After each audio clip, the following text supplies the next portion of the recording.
আমি ভেবেছিলাম বাংলাদেশ থেকে আমাকে তাড়িয়ে দিয়েছে, ঠিক আছে, ওটা তো জিহাদিস্তান হয়ে গেছে, ওটা মৌলবাদীদের দেশ হয়ে গেছে, আমাকে তাড়াতেই পারে। তসলিমা নাসরিন, যিনি একজন বাংলাদেশি কবি সাহিত্যিক, যার সাথে বিতর্ক সবসময় লেগে রয়েছে। মানে একে অপরের সমার্থক শব্দ হলো তসলিমা নাসরিন ও বিতর্ক, যার জন্য তাকে দেশ ছাড়তে হয়েছিল। শোনা যায় তার কিছু লেখা নাকি মৌলবাদী বিরোধী ছিল এবং তার লেখাতে কিছু মৌলবাদী বা যারা জিহাদি কাজকর্ম করে থাকে সেই রকম রিলেটেড ছিল বলেই বাংলাদেশ সরকার তাকে দেশ থেকে বিতাড়িত করেছিল আজ থেকে ৩২ বছর আগে। তারপর তিনি চলে আসেন ভারতে। কিন্তু ভারতে আসার পরেও ভারতে কলকাতায় থাকতে থাকতেও সে সময় ২০০৭-এ বামফ্রন্ট সরকারের সাথেও তার কিছু তর্ক-বিতর্ক হয় তার লেখাকে কেন্দ্র করে।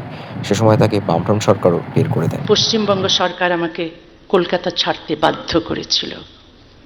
আমি কোনো অপরাধ করিনি, কোনো আদালত আমাকে নির্বাসনের সাজা দেয়নি, তবু মৌলবাদীদের হুমকির মূল্য দিতে হলো আমাকে। আমি তো আমার দেশেও কোনো অপরাধ করিনি, তারপরও আমার দেশ বাংলাদেশ আমাকে শাস্তি দিয়েছিল। ৩২ বছর আগে আমাকে নির্বাসন দিয়েছে। বামফ্রন্ট সরকার চলে যাওয়ার পর ২০১১-তে যখন টিএমসি গভর্নমেন্ট ফর্ম হলো, তখনও কিন্তু তসলিমা নাসরিন কলকাতা ফিরতে পারেনি। তিনি ভারতের অন্য কোনো স্টেটে থাকতেন, এরকমই একটা খবর ছিল। মানে ভারতেই ছিলেন আর কি, শেখ হাসিনার মতো। এরপর ২০২৬-এ যখন পালাবদল ঘটলো, তখন এখানকার একটি এনজিও সংস্থা তসলিমা নাসরিনকে সম্মান দেওয়ার জন্য তাকে ইনভাইটেশন করে এবং পশ্চিমবঙ্গ সরকারের যৌথ উদ্যোগে রবীন্দ্র সদনে তার একটা সম্মানের ব্যবস্থা করা হয়, তাকে ডাকা হয় এবং তার আত্মজীবনীও প্রকাশ করেন শুভেন্দু অধিকারী। এরপর জানা যাচ্ছে যে তিনি এসে সে সময় জয় গোস্বামীকে ডেকেছিলেন মঞ্চে। জয় গোস্বামীর সাথে আবার টিএমসি সরকারের বেশ ভালো সম্পর্ক থাকার ফলে সেই সময় প্রকাশ্যে জয় গোস্বামীকে চোর চোর উপাধিও দেওয়া হলো। মানে ভাবুন, জয় গোস্বামী একজন রিনাউন্ড সাহিত্যিক, তাকেও এইভাবে বিদ্বেষ শ্লেষ কথাবার্তা শুনতে হলো। মানে এটা বোঝা যাচ্ছে যে সময় পাল্টাচ্ছে।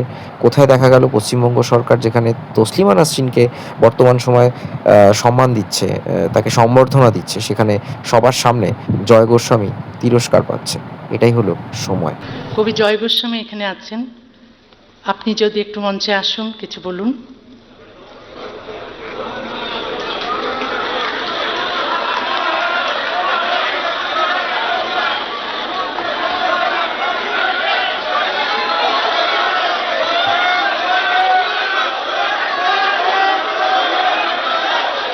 তার যে আত্মজীবনী প্রকাশ পেয়েছে সেখানেও তিনি বলেছেন যে দীর্ঘ সময় তিনি বাংলাদেশে ফিরতে পারেননি, দীর্ঘ সময় তিনি কলকাতায় ফিরতে পারেননি। আসলে কলকাতা তো বাংলাদেশেরই পৃষ্ঠপোষক বলা চলে, বা বাংলাদেশ হচ্ছে কলকাতার আর একটা দ্বিতীয় ভাই। মানে মূলত বাঙালিটা এখানে থাকতে পছন্দ করে, এখানকার এনভায়রনমেন্ট, খাদ্যাভ্যাস অনেকটাই বাংলাদেশের মতো। তো এখানে তারা অনেকেই চলে আসেন, থাকেন।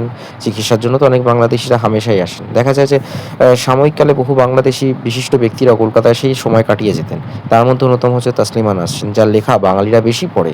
তো এরকম অবস্থায় বাংলাদেশ ছেড়ে কলকাতায় আসা এবং তারপর ১৯টা বছর পর আবার কলকাতায় ফিরে আসা নস্টালজিক পরিস্থিতির মধ্যে অনেক কিছু শ্লেষ, অনেক কিছু অভিমান প্রকাশ পেল। দেখতে থাকুন বং স্টোরিজ আর অবশ্যই কমেন্ট বক্সে নিজেদের মতামত জানান।